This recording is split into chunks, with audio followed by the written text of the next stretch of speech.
Bureaucrat. Folks ready? So good morning, everybody. Thank you for coming, and the continued coverage on this program continues, I think, to be beneficial to the traveling public. You know, there's no way around it. This morning went really well, and I do believe that the credit goes to months of planning, coordination, and execution. But the real credit goes to the traveling public. I think the message has been heard, at least for this morning's commute, that the best way is to either alter your work schedule, maybe take public transportation, find another means to get where you're going. And we truly appreciate that cooperation, but they don't give trophies out after the first game. So this is the first step of a much larger journey that we're all going down together. And we'd like to remind people that anything that you did today to lessen that burden on the roadway system, it certainly would be appreciated if you continue that behavior. You know, it's not lost on us that today is Halloween, and you know, people may have families and things going on at school. So the ridership along the turnpike was definitely down.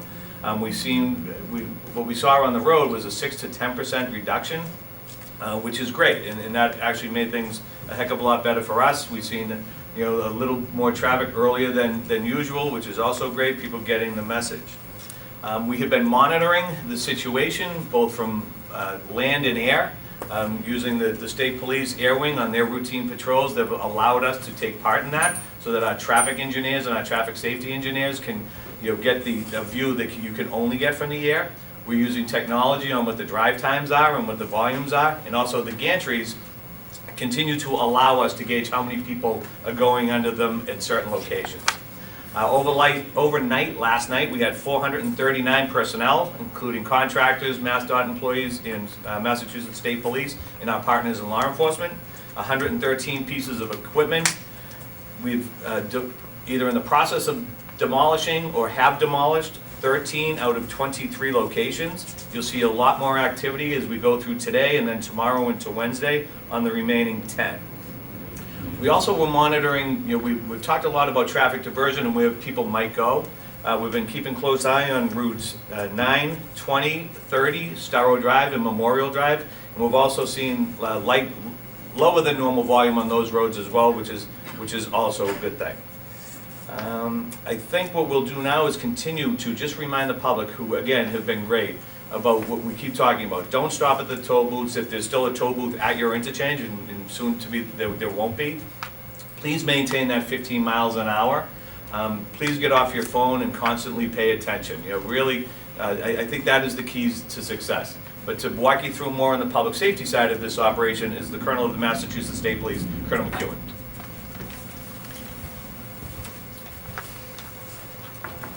Thanks, Administrator. Throughout the weekend, we were fully staffed as planned. We maintained a high visibility out there on our Troop B roadway, Route 90. And as a result, you know, we didn't experience the backups that we had planned for.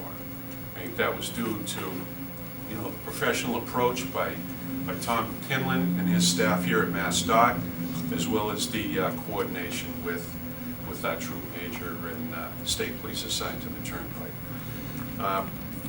So going forward, we are fully staffed. We have a full complement that's going to be working the details out on the turnpike, in addition to our regularly augmented patrols that are patrolling the roadway as well.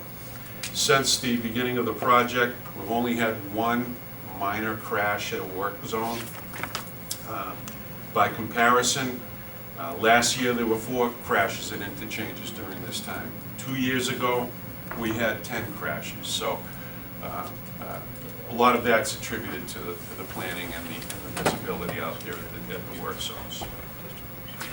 This week going forward, again, we are fully staffed. We will continue to work with our MassDOT and public safety partners. We're going to maintain the safety on the Mass Turnpike throughout the rest of this construction project. But again, as we begin our commuter work week, we'll remind everybody to be aware of the changing traffic patterns. Drive cautiously, adhere to the speed limit, particularly going through at 15 miles per hour.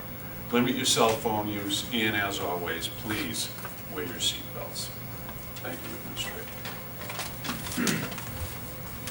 Thank you, Colonel.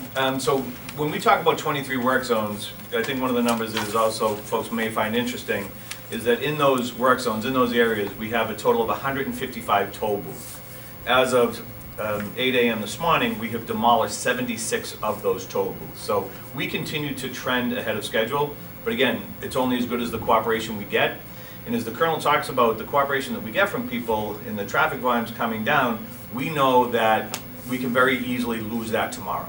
So if people are saying, don't get me wrong, everybody appreciates good coverage, everybody appreciates that people say, hey, it's not as bad as we thought or that we were told it was gonna be.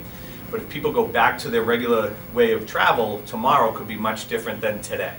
So, we just ask people to keep that in mind as you continue to work with us as we go to that end date of November 22nd and, of course, hopefully sooner. Here to talk to you a little bit about gantry activity that we're seeing, transponder distribution, where we are with some of the back office functions with our webpage is our Director of Tolling, Steve Collins.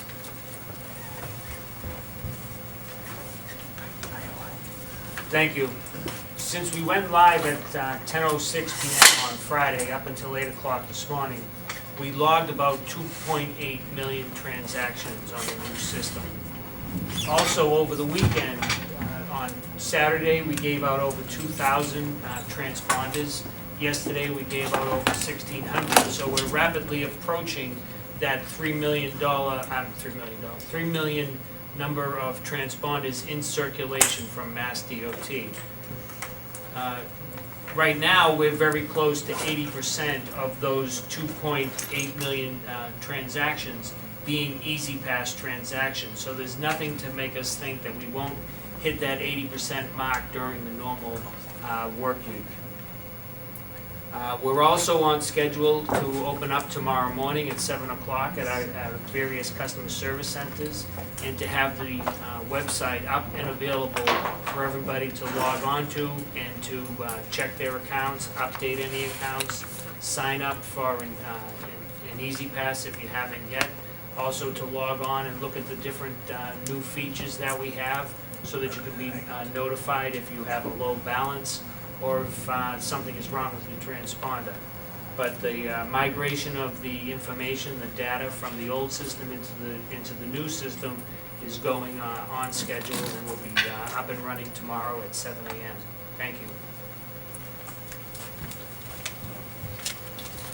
Thank you, Steve. So again, with that, we had a good morning, but all that can change. So we're getting ready for the second half today as we prepare for our PM commute.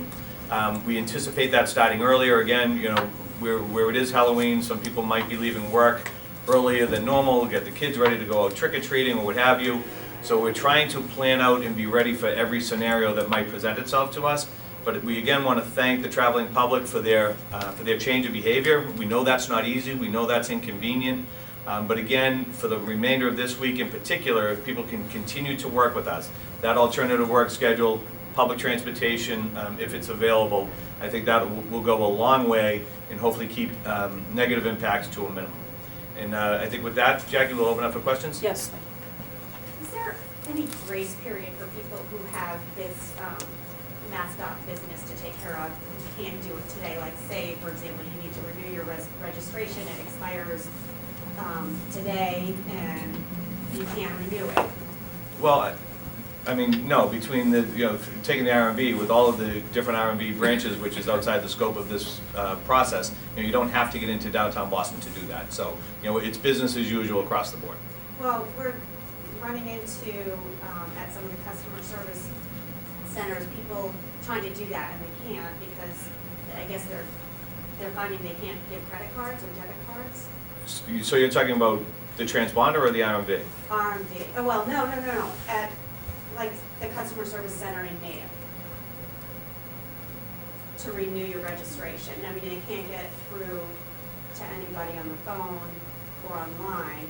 I'm sorry, but I'm not following. So the transponder issue and not being able to get through somebody online because we shut that down in preparation for the 7 a.m. start time tomorrow morning Right. is a lot different than I can't renew my registration at an RMV. No, So you're saying because they're linked, so because people haven't paid their pay-by-plate? Honestly, I don't know. That they're just telling me that they can't Who's There were they? people saying they can't do anything today, they're being told to come back Steve. tomorrow at 7 AM because the system can't take credit cards. I think the confusion may be that out at Natick, we share the same facility with the RMV. But the RMV operations is separate and apart from our operation. And the RMV portion of that facility is currently open for business, is processing registrations and licenses the way they usually do. The side that's Easy Pass side is distributing transponders. The two really don't have anything to do with the other, so. I see, so it's one counter, two sides. Correct. Shared branch, if you will. Shared Because people branch. are saying that they're unable to pay to renew their registration, but maybe they're Using misunderstanding. credit cards.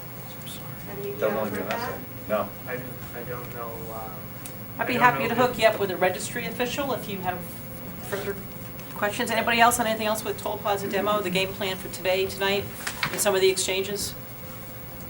So what's your advice for people tomorrow? Do exactly what you did today. All right, Thank you. thank you. Yep.